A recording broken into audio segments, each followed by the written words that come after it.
Bonjour à tous et bienvenue sur la chaîne. Aujourd'hui, nouvelle vidéo sur la Volta 2025.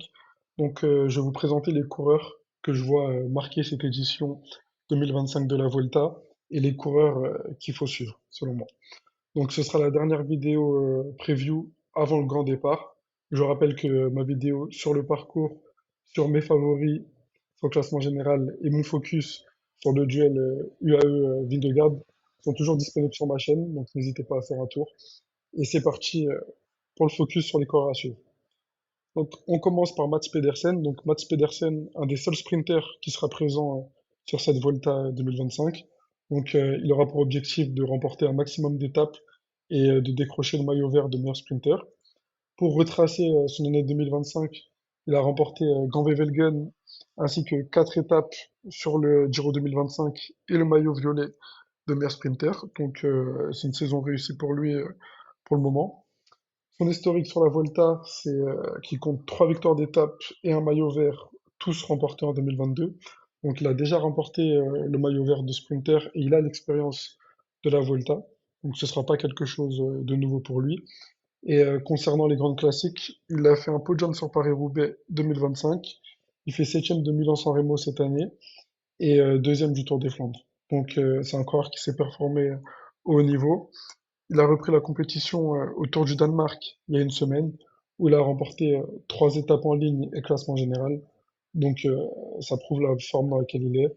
Et je pense que ce sera un des meilleurs sprinters sur cette Volta, même si Jasper Philipsen vient de s'inscrire sur la Volta et qui sera son principal rival sur les sprints. Je pense que Mats Pedersen est celui qui est le plus enclin à ramener le maillot vert de meilleur sprinter à Madrid.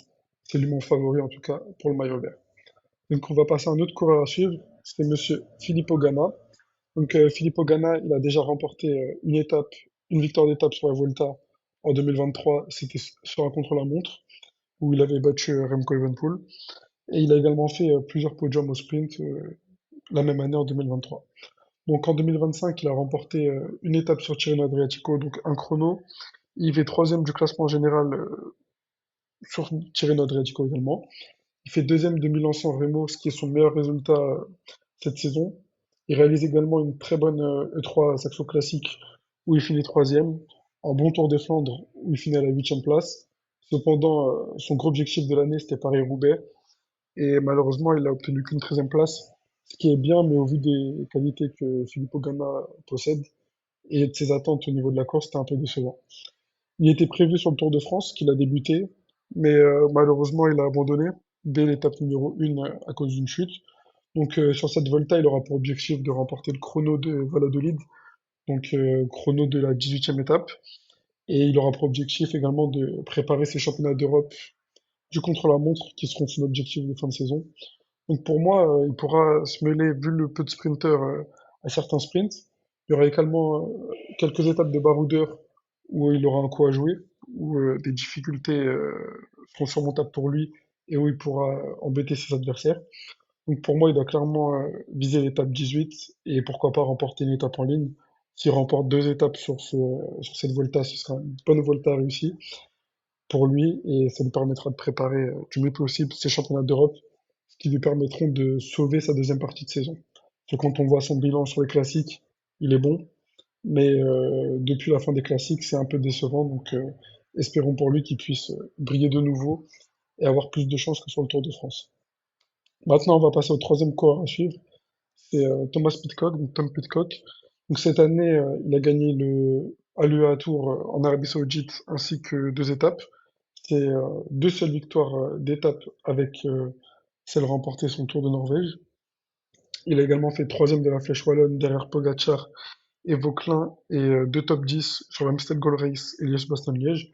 Il réalise une bonne saison. Il a réalisé un bon début de saison. Cependant, sur le Giro, il a été décevant.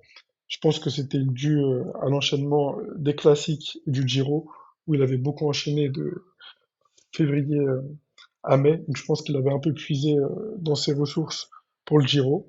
Mais il a effectué un retour à la compétition en Norvège, où il a obtenu la deuxième place du général derrière Corbin Strong, donc ce qui n'est pas catastrophique, où il a remporté une étape de punch, donc qui était dans ses cordes. Donc je pense qu'il arrive à la Volta dans une bonne forme, en ayant bien récupéré de son début de saison. Donc il a dit qu'il allait viser le classement général. Vu le peu de coureurs visant le classement général, je pense qu'il peut largement accrocher un top 10. Et il aura également beaucoup d'étapes de semi-montagne et de côte qui pourraient lui correspondre. Donc je pense qu'il peut largement gagner une ou deux étapes à la pédale et viser un bon classement général. En tout cas, j'attends pas moins de ça de sa part. Donc concernant les trois têtes d'affiche sur cette Volta, vous avez mes attentes maintenant. Donc pour Mats Pedersen, Filippo Ganna et Tom Pidcock. Maintenant, on va passer sur quatre coureurs qui sont un peu moins connus, mais d'où je vois ces coureurs avoir d'excellents résultats. Donc le premier de ces quatre coureurs, c'est Lorenzo Fortunato. Donc cette année, il a remporté le maillot à poids sur le Tour d'Italie, donc ce qui est excellent pour son équipe Astana qui cherche le maintien avec les points UCI. Il a également fini deuxième d'une étape, mais c'est une étape qu'il a laissée à la pédale à son équipier. Il a également fini deuxième du classement général du Tour de Burgos pour sa reprise à la compétition. Et il fait quatrième du Tour de Romandie mi-mai en remportant une étape au Tour. Donc ça prouve qu'il est en grande forme. Il a bien repris la compétition avec un excellent Tour de Burgos et il a dit qu'il avait pour objectif le maillot à poids de meilleur grimpeur, des victoires d'étape et ramener un maximum de points UCI pour Astana. Donc pour moi, lui, ce sera un électron libre sur cette Volta. Avec les 11 arrivées au sommet, il aura de quoi faire. Et avec un départ en Italie, je pense qu'il aura des envies dès le début de viser le maillot à poids et de prendre un maximum de points pour ce maillot et de remporter une étape par la même occasion. Je pense que c'est deux choses qui peuvent être liées, le maillot à poids et la victoire d'étape. Et je pense que c'est quelque chose qui est largement dans ses cordes. Maintenant, on va passer à un second coureur qui est également un Italien. Celui-ci, c'est Giulio Pellizzari.